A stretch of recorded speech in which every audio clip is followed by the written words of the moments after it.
Hello to my beautiful people. This video is going to be based around how I grew up with a rich dad and a poor dad. And, like I said, I want to be as transparent and authentic as much as possible on this channel. Share my stories, hoping it can inspire you guys, help you guys find your purpose in life, how I find mine. And yeah, we're going to get a little vulnerable today, a little real, but a lot of you guys are familiar with the whole Rich Dad Poor Dad book, basically to kind of give you guys some backdrop if you've never even watched it. And of course, that book changed my life in so many ways.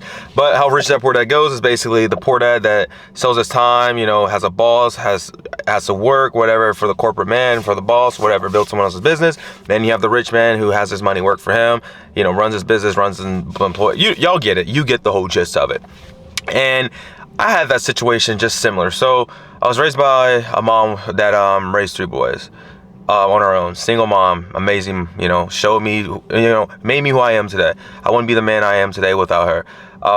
Just making everything happen. And a lot of you guys that hopefully you can relate in terms of as far as growing up with a single parent. A lot of you guys know what that's like, rather it's your mom that raised you, or even your dad that raised you and didn't have a mom in your life. A lot of the, people that was raised with a single parent understands this and, can relate hopefully at a scale of, what I went through and, being able to see through that. So in terms of, like I mentioned, how I kind of was raised in terms of the whole Rich Dad Poor Dad, I had a real dad that wasn't really in my life. After 6 or 7 years old, he kind of disappeared, poof.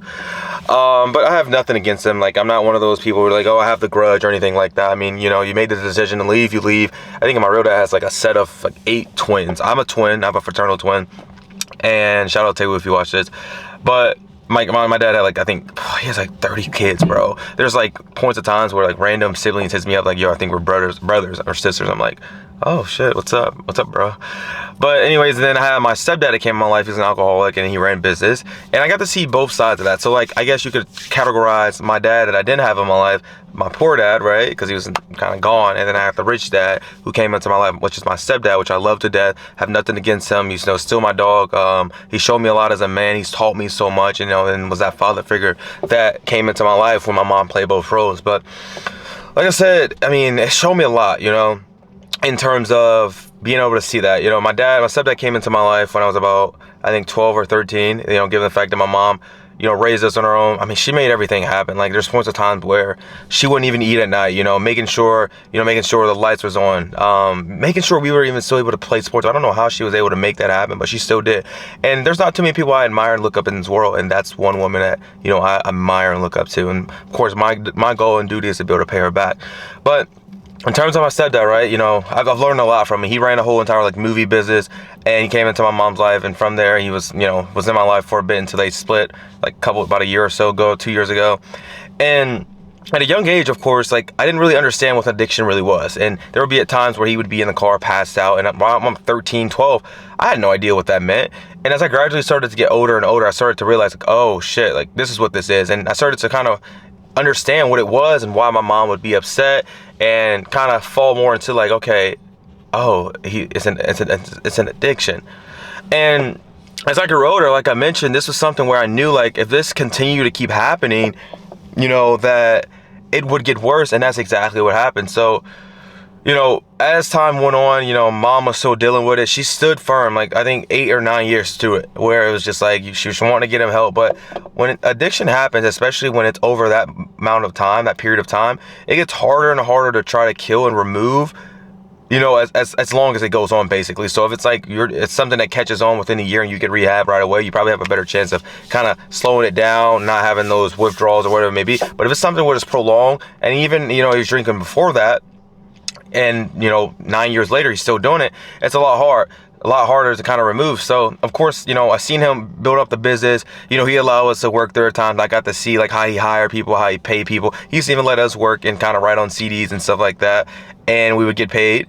And, being able to see all that at a young age, it was a lot. It was cool because, my mom would be at work. He'd bring us to the shop and he'd make money. We'll see him count all the money and stuff like that. And it instantly kind of registered me yeah, I want to be my business. I want to be my own boss, how he's doing. He can show up to his shop wherever he wants. He had the cars, he had everything in terms of making shit happen. He was taking us on these trips and stuff. Not to say that my mom couldn't do any of that, but it was something where my mom had an extra hand, which can be helpful when you're a single mother raising 3 boys on her own. So being able to see that, and Also, like I said, he taught me a lot. I really learned a lot from him from that man, and I love him still to this day. I just love him to death. You know, like I said, he showed me a lot, and I want to be the man I am as well with him and with his help. But in terms of being able to see everything, it showed me, like, I mean, someone can have it all and go from absolutely having it all to nothing.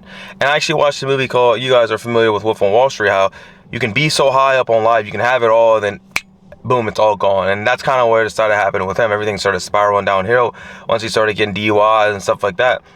And back in 2021, once I graduated, I went off to college with the boys, and it was one of those things where I just went off to just party with them. We ended up going to college, and a week later, I dropped all my classes and basically lived in a dorm. Mind you, my mom and them had just finally about to start splitting up because my mom and the relationship that they had, you know, it was starting to go downhill because all she wanted was just to get him help, and he just wouldn't want help. And it showed me at a young age, it was like, you could want it so bad for someone, but if they won't want it for themselves, you can't make them want it. So it just started beating on her mental after years and years of dealing with it, where she just had to walk away and step away and get her own spot, and she did. And from there, you know, my dad lost his shop. You know, he was dealing with court fees. He had to get a regular job. And it just ties back to show you, like, once you could have it all, the next thing you know, I seen him working a job where it was just like, huh? When we were younger, you had it. Like, you had everything. Like, how could you let this all go down and burn to hell?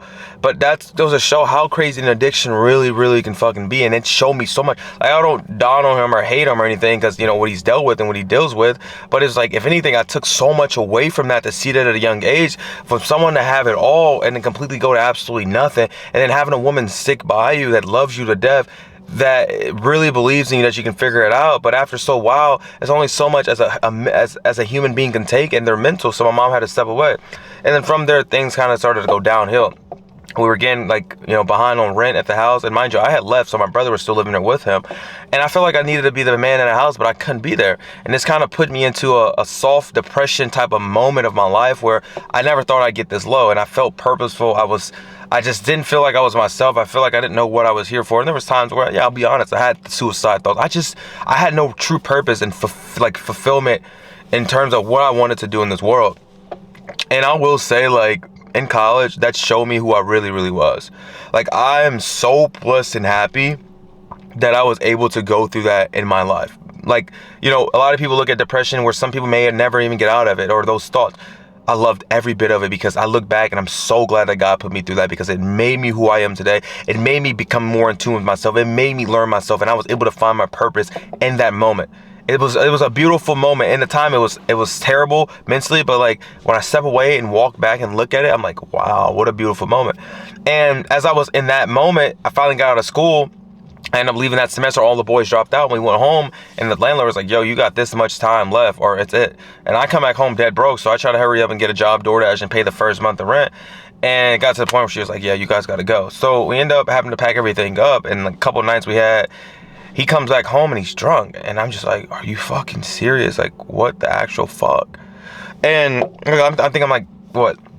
I'm like 18. I'm like 17, 18. I'm 18 now because I'm in college. And I'm just like, oh my goodness. And my mom is like, I just can't.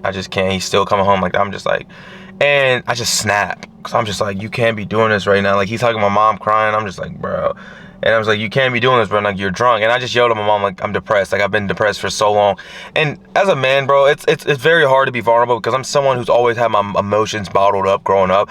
I don't know why. I was more of just being a kid. And also, I just didn't feel comfortable with sharing my emotions because I didn't know how to share them. So at times, I would just keep everything that I had in my mind bottled up. So it was a hard thing for me. But now as a man, I've gotten a lot better. You know, whatever I have to say, I will say. If I have to articulate my feelings, I've done that in a really, really good way. But back then, I sucked at it. So me saying that to my mom hurt me more than anything because it was like, as a man, I'm not supposed to be vulnerable. I shouldn't tell that to my mom. And at the time being, I was just like, no, why would I just do that? And my mom started crying. It was just one of those things where it was just like, fuck, like, I'm lost. What the fuck am I going to do? And my dad's sitting there crying. I'm just like, bro, like, I don't know. I just remember it all so vividly. But like I said, I'm just so blessed I even went through all that. And from there, it was just a self-discovery path where I just started to become really, really in tune with myself, you know, talks with myself. Spend more time with yourself. People take that for granted. Like, I spend so much more time with myself now. I know myself. I'm in tune with myself. I'm only 22. I don't have it all figured out, but I've been able to put myself in those positions, not even put myself in those positions. I've been luckily and blessed to be in those positions where it was like back against the wall, where you need to figure out who you really are. And those moments show me who I really was. And also I took a lot from all that. So I was very, very blessed to even experience that rich dad, poor dad, because like I said, it showed me two sides of the world. You know, it showed me what a woman's possible, like what a woman just did and raised 3 men on her own. Showed me what a dad or a male who had it all and just lost it. And I took a lot away from all that. A lot of people may look at it like, wow, like I can't believe, like, you know, your dad was like that. Like, my dad was never abusive to my mom, anything like that. He showed me how to, you know, treat a woman, everything like that. Like, I took a lot from it. Regardless if you have the addiction or not, like, there's always a lot of things that I took from that man. And I love him still today. I still talk to him as it's my dad. Like, it's my stepdad. It's my dad. I classify him as my dad. And, you know, I love my mom. And the goal now is, of course, you know, I've been blessed to be able to get into business. Been doing the business for almost 5 years and started making money 2 years ago, but it was just ongoing failure. But guess where that all started? My dad, my stepdad, who showed me the business and in and out and how to run a business and things like that. Like, kind of he was a big part of that, you know? And I failed a lot. I failed a fuck ton. And now I'm to the point where I'm making 30, 50 grand, making TikTok for companies. Did I think I would be doing that? No, but I knew I'd figure it out. And you take it back to my Instagram, which is millionaire.key. I had that name since I was in 6th grade. So time just hasn't called up here soon. And also retire my mom here soon. But, you know, it's going to come in due time. And I trust in God's time and what he has for me. But yeah, bro, like, I'm just extremely blessed to have experienced all that. Like, I really, really am. And I hope this story and what I went through can inspire whoever watches this, because like I said, I sucked at being very vulnerable. But even another thing I think that played a big tie into it all was society thinking like, oh, at a young age, if you share your feelings, you're soft. I no longer give a fuck about that. I will share how I feel. And it's not that it's because I want someone to feel bad for me. It's more as for myself.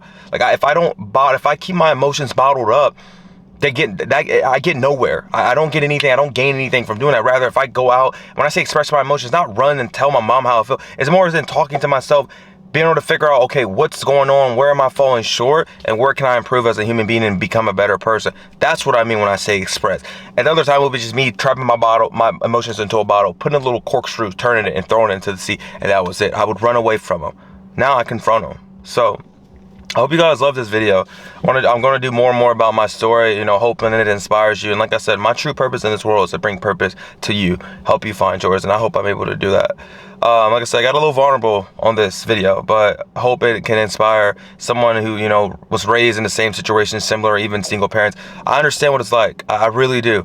And what I can tell you is, and any advice is, just play the cards that you're dealt. Like, I wasn't given a silver spoon. Maybe you weren't either. But you can use it to your advantage. People don't realize that. Like, people are so quick to blame their situation in their past. No. You have an advantage more than the person that was given that silver spoon, because you have something you're striving for. You have a purpose in what you're doing it for. Most don't. Use it. I strive, and I have an advantage in terms of how I grew up. Most people look at it like, you grew up like hell. I grew up blessed, very blessed to be able to go through all that, because it shaped me for who I am, and that's who I am. And I'm going to embrace that and continue to embrace it. So we have the advantage here. I love you guys. I appreciate you guys sitting through my TED Talk.